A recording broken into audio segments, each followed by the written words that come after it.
Hello everyone and welcome to another Getting Stuff Painted, my bi-weekly, or actually it's more like weekly at the moment, I'm getting a lot of painting done, update on the things that have been painted for the various games we cover on the channel.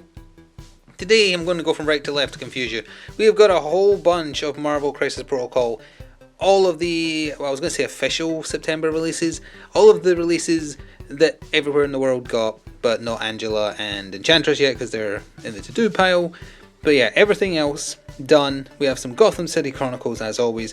We have some Batman miniature game, which you will see in the most recent battle report if you watch that, and a little bit of Blackstone Fortress, just a little bit.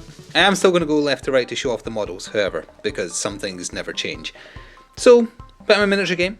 Today we have, is he called Void Priest? He's one of the Cobra Kula Yagi, whatever it is, the cult for Batman miniature game, because I am still slowly working on them. All the basic troops are done, just need to do their special people who are complicated and hard. This one, he's supposed to have snakes wrapped around his arm, but the mold lines weren't great, so I just did the best I could. Not too happy with how he turned out, but he is just basically wearing a black cloak and has snakes. And he does some Void Priesty type things, or Snake Priest, whatever they were called.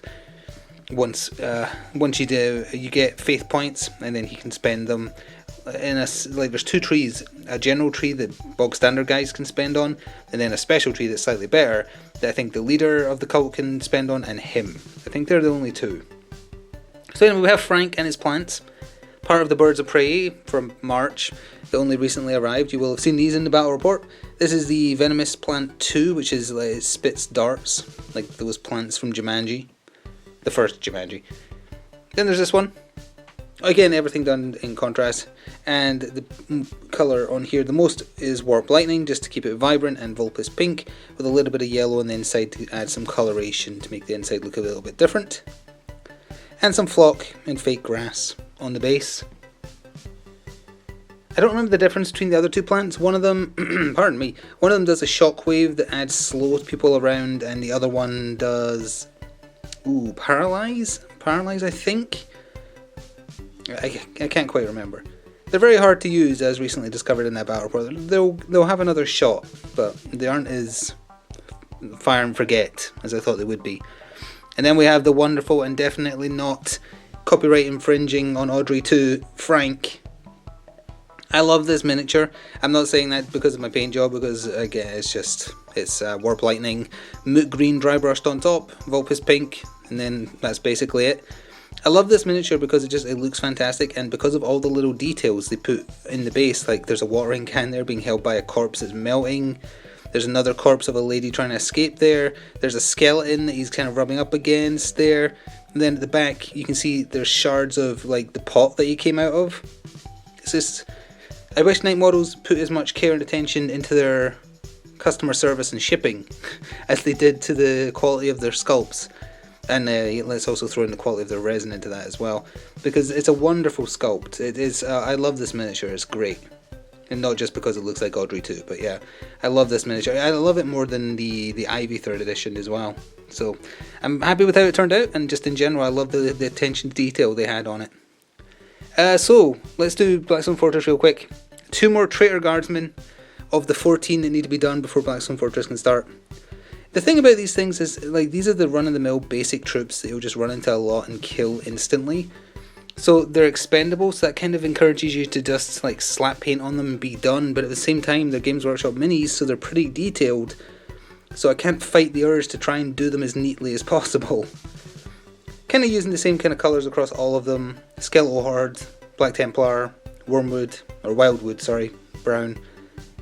And then non-contrast is silver, and Agrax shade over the whole thing after done, to give that slightly grimy look that I actually quite like, because it makes them look battle worn. So for Gotham City Chronicles, for an upcoming battle report potentially, eventually once we get to it, one of the 2 Riddler models you get, because there's an alternative sculpt in Season 1, more Warp Lightning, and some of the Shilash Purple, Cliffhound Orange for his ginger hair, and Snakebite Leather for his question mark staff, which I thought was always green, but in the official art it's not, so copied it. As seen in a battle report, Green Arrow, although he didn't do much in the battle report. I like the model, if it can get in focus. 2 guesses as to what the colour and the dry brush are. for it, for them, basically all of them. Basilicanum grey for the base. Simple to do with contrast, but the effect at the end I feel is pretty okay. So this is, let's do this one first. Year 100 Batman, I think he's a vampire, I don't know. I'll actually be reading Year 100 soon. I'm subscribed to like a once a month 2 issues of Batman across all the years. It's nearing the end now, and I think Batman Year 100 is chronologically the final issue, but it's not the final one they're releasing. So yeah, I don't know much about him, but I will hopefully do by the time.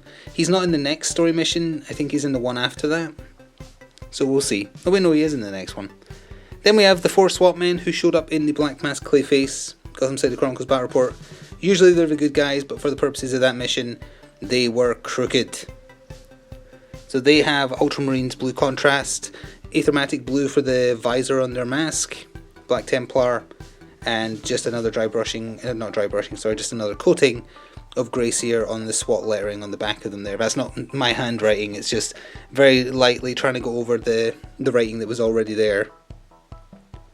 Which is nice, I like that effect, it's nice and simple, but doing 4 of them was a bit tedious because they are all uniformal rather, but as far as like a single model goes, the pose is great, the sculpt is great, I like the detail, and I think the contrast worked well with it as a result. And then finally, for Gotham City Chronicles anyway, the Joker, who was not a top priority because he isn't used in any story mission out of the main campaign booklet for ages, which is weird because he's like the main Batman villain. But he's being used in a side mission that we're going to do next, so I had to get him painted up.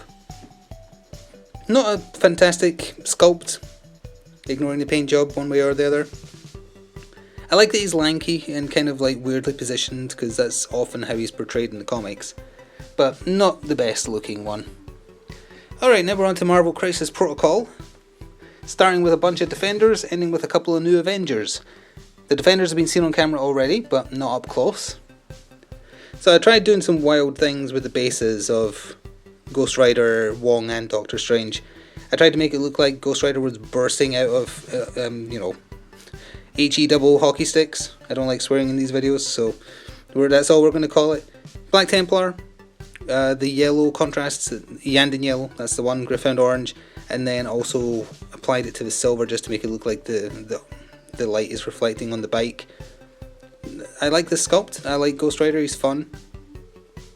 But I don't like the job I did with the base. I like the job I did with the model. I feel like I tried to do too much with a flat base, tried to imply too much, and as a result, up close it doesn't look good at all. I wanted it to look like, lava was bursting through the cracks and whatnot. I don't think, from a distance maybe, up close, I think I went too far with it. I think I should have just given up on that idea. For Wong, I wanted the implication of like magic gathering around him. And again, I think I went a bit too strong with it on the metal, but not as bad. And again, from a distance, it kind of looks like he's channeling more magic beneath him, which I think is okay. Went a bit lighter with the orange when I was mixing that in to the yellow, just so it doesn't look like flame, or not exactly like flame. Yeah, I like Wong. He turned out okay. Now, Doctor Strange, this was a challenging one to paint. Used the yellow with orange mixed in while it was wet for the magic on him. Used Blood Angel's red contrast, Talassar blue, Yandin yellow, etc.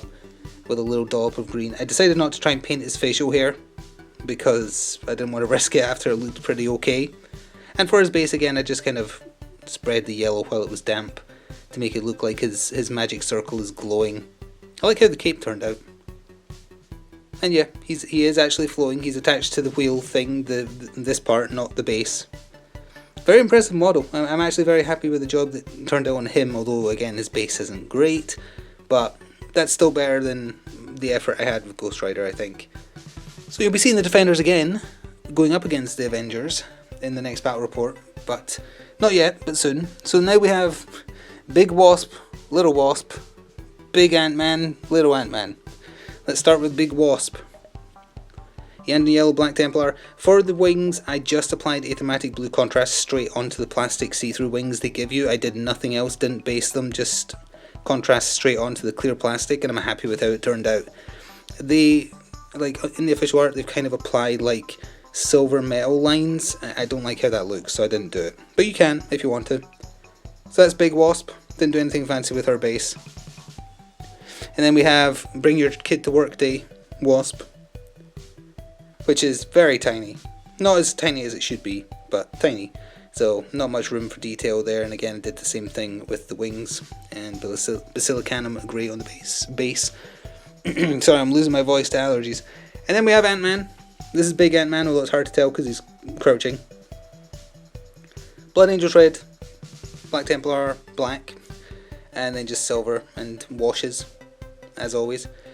I'm kind of happy with how his turned out. It was a bit hard to tell where the red should be. I maybe have messed it up in some parts, but I'm happy with where I chose to put it. And then again, nothing fancy on the base. And then we have little Bring Your Kid to Work Day AntMan for when he's in tiny form. He's darting across a pebble. And again, not much room for detail, but pretty happy with how it turned out.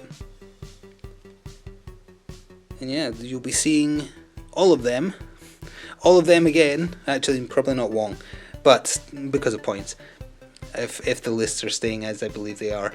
So, but you will be seeing Ant-Man and Wasp definitely, and Doctor Strange and Ghost Rider again. So that is under 2 weeks, I think, of more models painted for the channel. As always, feel free to show me your miniatures you've been painting on Twitter. @GamerEND is the one to point out, and I'll like and fave and retweet and all that good stuff. And next time when I do one of these, there's going to be a bigger variety of stuff. There's definitely going to be some bot war. There's going to be some monster apocalypse. I might have Angela and or Enchantress done by then, so they could show up from Crisis Protocol. There will be some Gotham City Chronicles. There will be some Batman miniature game probably, and fingers crossed I work up the effort to paint more of those traitor guardsmen for Blackstone Fortress so we can actually get it ready. What happened to September, man? You just blink and it's gone. I was hoping to have Blackstone Fortress ready for October 1st. The best laid plans of mice and men often go awry, and as a loud truck goes past my window, I will say thank you very much for watching. See you next time. Ta-da for now.